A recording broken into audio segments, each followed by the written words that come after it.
The agreement signed between Türkiye and Indonesia on July 26, 2025, at IDEF 2025 in Istanbul marks a defining moment in the evolution of Türkiye's defense and aerospace industry.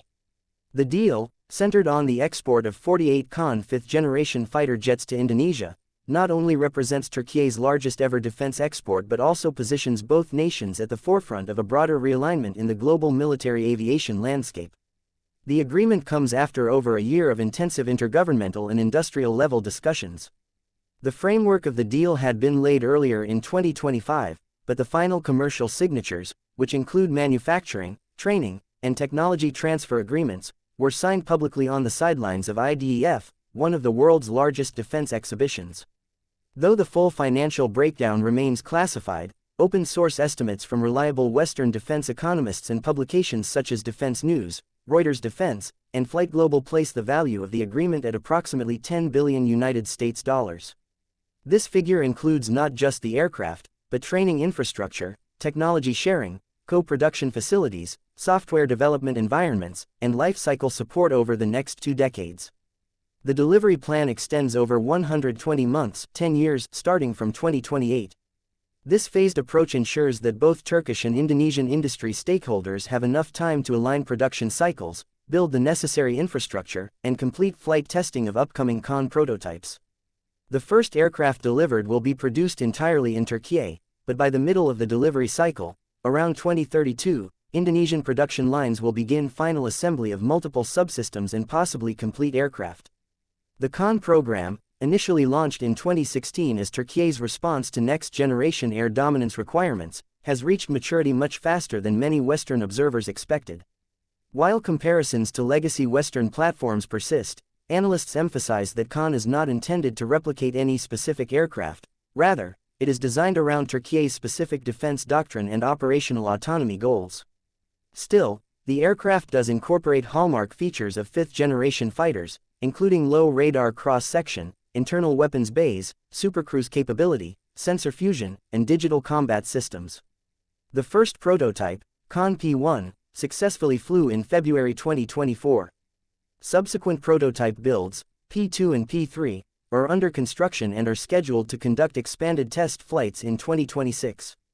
These will validate mission systems, combat configurations, avionics, and enhanced software packages.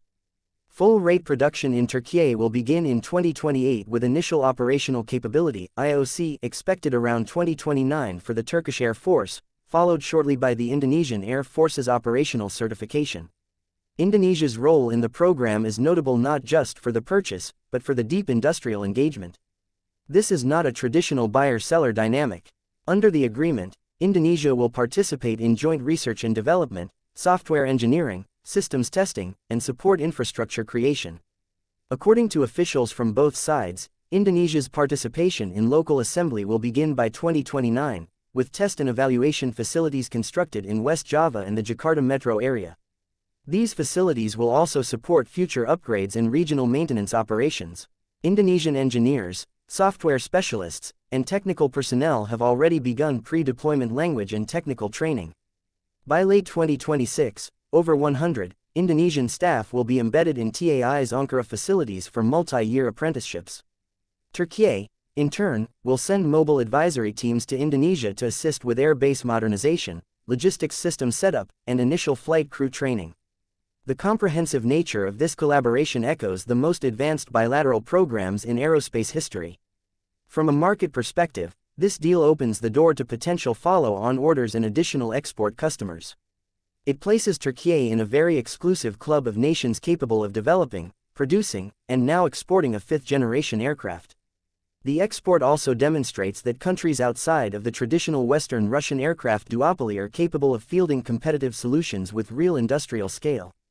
Western defense analysts have noted that KAAN's modular architecture may allow easier integration of future technologies such as artificial intelligence-assisted pilot support systems, unmanned teaming modules, directed energy weapons, and upgraded electronic warfare suites.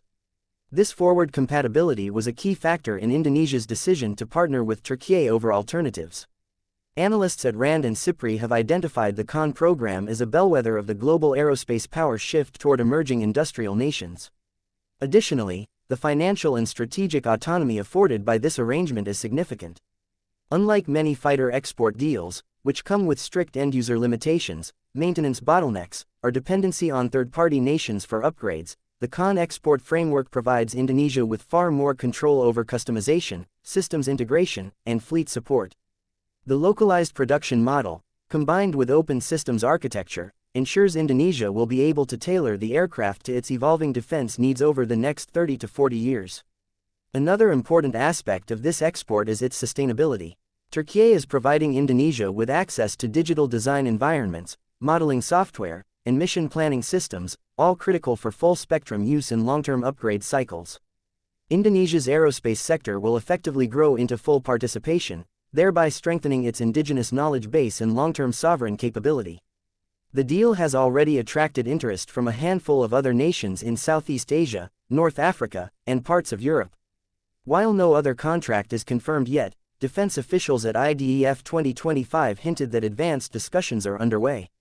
If successful, this could see KAAN exports expand even further, turning the program into one of the most commercially successful fighter jet projects launched outside the traditional defense production centers in the West. As of today, both governments have confirmed that implementation of the contract will begin in Q4 2025, with joint working groups already established to finalize detailed design baselines, personnel deployment schedules, and technical documentation. Monthly review boards, bilateral audit panels, and program integrity mechanisms are already part of the agreement. The program is designed to be accountable, auditable, and iterative, with both countries retaining flexibility for future modifications. The KAAN Indonesia contract is not just an arms deal, it is a complex, long-term strategic partnership that covers defense, industry, technology, and sovereign capability.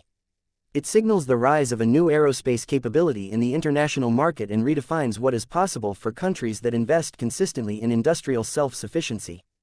The successful launch of this export program is expected to influence regional security balances, inspire similar collaborative models, and place Türkiye and Indonesia in stronger positions within the global defense ecosystem for decades to come.